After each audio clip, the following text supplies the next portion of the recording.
ఎడారిలో సెలయేర్లు మే 28. నీవు నన్ను ఆశీర్వదించితేనే గాని నిన్ను పోనీయనెను. అందుకాయన అక్కడ అతన్ని ఆశీర్వదించెను. ఆదికాండము 32వ అధ్యాయం 26, 29 వచనములు. కుస్తీ పట్ల వలన యాకోబుకి ఆశీర్వాదం, విజయం దొరకలేదు, కానీ వదలకుండా పట్టుకొని వేలాడినందువలన దొరికినాయి. అతని తొడ ఎముక పట్టు తప్పింది.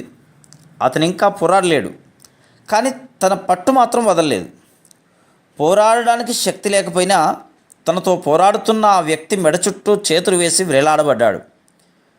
తనకి అతడు లొంగేదాకా వదలలేదు.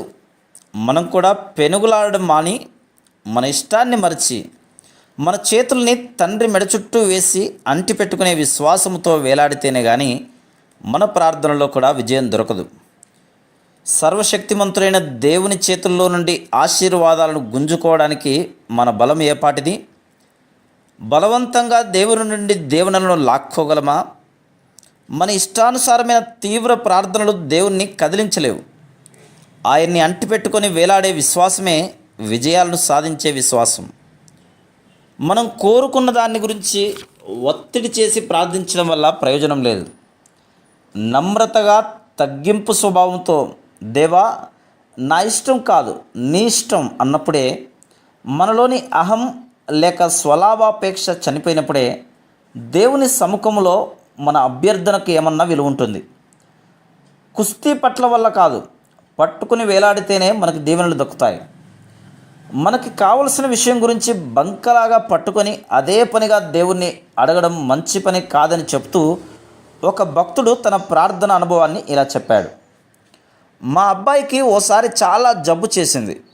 డాక్టర్లు పరీక్ష చేసి పెదవి విరిచారు. నాలో ఉన్న ప్రార్థనా శక్తి అంతటినీ ఉపయోగించి వాడి గురించి ప్రార్థించాను. చాలా వారాలు ఇలా గడిచాయి. రోజు రోజుకి కుర్రవాడి స్థితి దిగజారుతూనే ఉంది.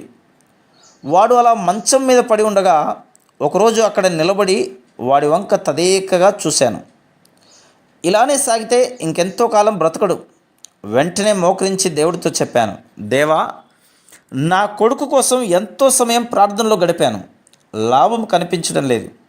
ఇక వాడిని నీ చిత్తానికి వదిలేసే సమయం వచ్చింది. ఇక నా ప్రార్థనలో ఇతరుల అవసరాలను నీ ముందు ఉంచడం మొదలు పెడతాను. ఈ పిల్లవాడిని తీసుకోవడం నీకు ఇష్టమైతే అలానే చేయి. నన్ను నేను పూర్తిగా నీ వశం చేసుకుంటున్నాను. నా భార్యను పిలిచాను. నేను చేసిన పనిని ఆమెకు చెప్పాను. ఆమె కన్నీళ్లు పెట్టుకుంది, కానీ పిల్లవాడిని దేవుని చేతులకు అప్పగించింది. 2 రోజుల తర్వాత ఒక దైవజనుడు మమ్మల్ని చూడడానికి వచ్చాడు. మా పిల్లవాడిని గురించి ఆయన చాలా శ్రద్ధతో ప్రార్థిస్తున్నాడు. ఆయన ఇలా అన్నాడు, మీ అబ్బాయి బ్రతుకుతాడన్న విశ్వాసాన్ని దేవుడు ఈ మధ్య నాకు ఇచ్చాడు. మీకు విశ్వాసం ఉందా? నేనన్నాను, నేనైతే వాడిని దేవుడి చేతులకు అప్పగించేశాను, కానీ మరోసారి వెళ్ళి ఆయనకు మొరపెడతాను. అలానే చేశాను. ఆ ప్రార్థనలోనే నాలో విశ్వాసం చిగురేసింది, మా అబ్బాయి బ్రతుకుతాడని. ఆ రోజు నుండి వాడు బాగుపడసాగాడు. నేను పట్టు వదలకుండా దేవుణ్ణి అడుగుతూ ఉండడం వల్లే దేవుని నుండి జవాబు రాలేదు. నేను అలాగా మొండిగా ప్రార్థిస్తూ ఆయన చిత్తానికి నన్ను నేను లోపరుచుకోకుండా ఉన్నట్టయితే మా అబ్బాయి ఈ రోజున బ్రతికి ఉండేవాడో లేదో అనుమానమే. దేవుని పిల్లలారా, మీ ప్రార్థనలకి జవాబు రావాలంటే మన తండ్రి అబ్రహామును అనుసరించి ప్రవర్తించాలి.